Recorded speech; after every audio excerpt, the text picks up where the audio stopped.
and finally address the problems that America's families have confronted for years.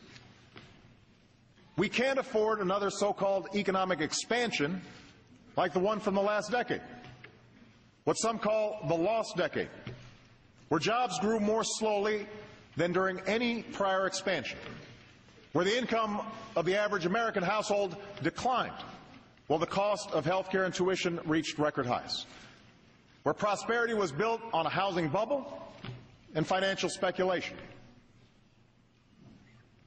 From the day I took office, I've been told that addressing our larger challenges is too ambitious. Such an effort would be too contentious.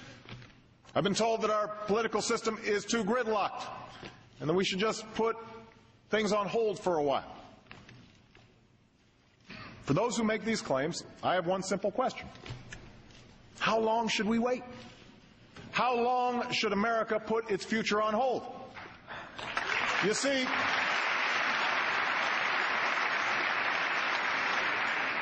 see, Washington has been telling us to wait for decades, even as the problems have grown worse. Meanwhile, China's not waiting to revamp its economy. Germany's not waiting. India's not waiting. These nations they're not standing still. These nations aren't playing for second place. They're putting more emphasis on math and science. They're rebuilding their infrastructure. They're making serious investments in clean energy because they want those jobs. Well, I do not accept second place for the United States of America.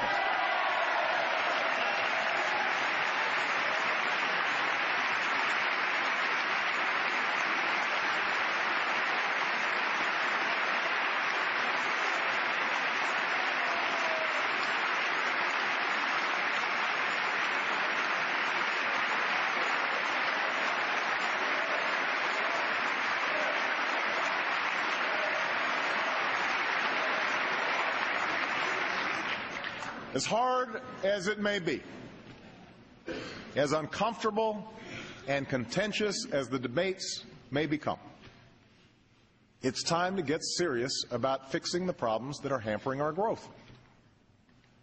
Now, one place to start is serious financial reform. Look, I am not interested in punishing banks. I'm interested in protecting our economy. A strong, healthy financial market makes it possible for businesses to access credit and create new jobs. It channels the savings of families into investments that raise incomes. But that can only happen if we guard against the same recklessness that nearly brought down our entire economy. We need to make sure consumers and middle-class families have the information they need to make financial decisions. We can't allow financial institutions, including those that take your deposits, to take risks that threaten the whole economy. Now, the House has already passed financial reform with many of these changes. And the lobbyists are trying to kill it. Well, we cannot let them win this fight. And if the bill that ends up on my desk does not meet the test of real reform, I will send it back until we get it right. We've got to get it right.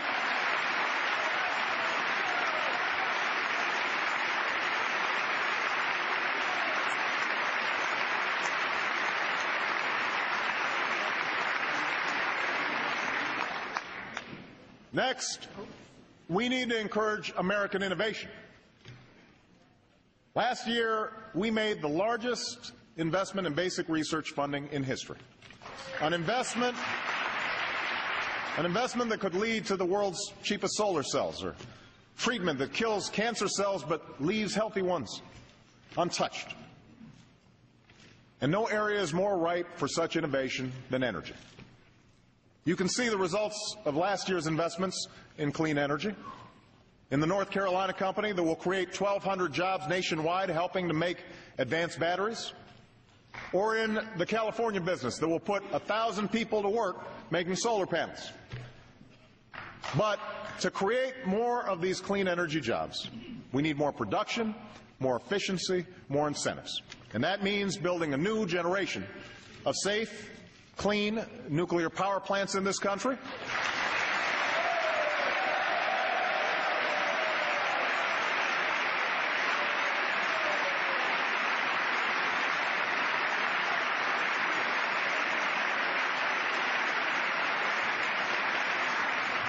It means making tough decisions about opening new offshore areas for oil and gas development.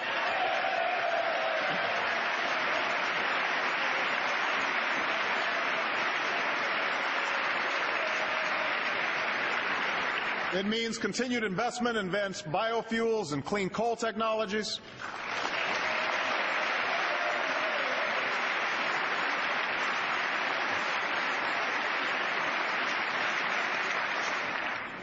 And yes, it means passing a comprehensive energy and climate bill with incentives that will finally make clean energy the profitable kind of energy in America.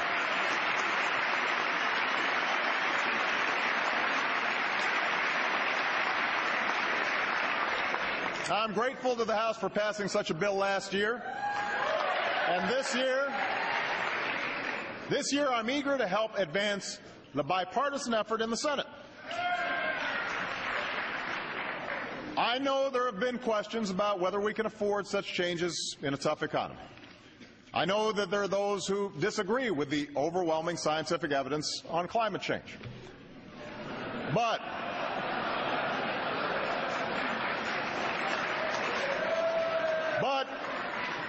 here's the thing. Even if you doubt the evidence, providing incentives for energy efficiency and clean energy are the right thing to do for our future, because the nation that leads the clean energy economy will be the nation that leads the global economy, and America must be that nation.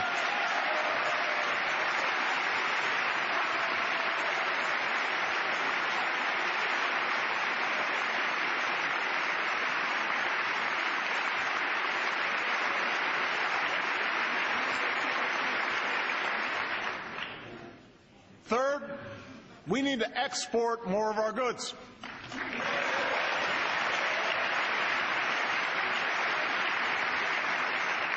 Because the more products we make and sell to other countries, the more jobs we support right here in America. So tonight we set a new goal. We will double our exports over the next 5 years, an increase that will support 2 million jobs in America.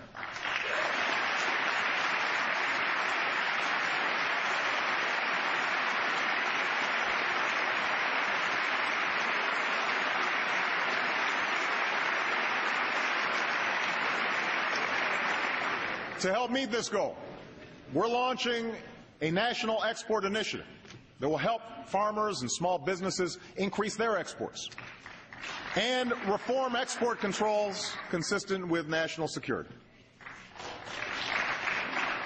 We have to seek new markets aggressively, just as our competitors are. If America sits on the sidelines while other nations sign trade deals, we will lose the chance to create jobs on our shores.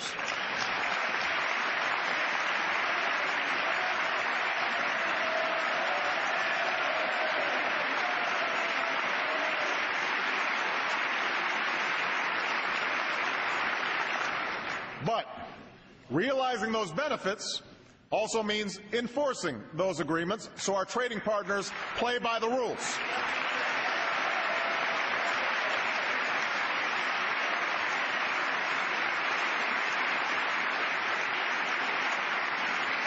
And that's why we'll continue to shape a Doha trade agreement that opens global markets, and why we will strengthen our trade relations in Asia and with key partners like South Korea and Panama and Colombia.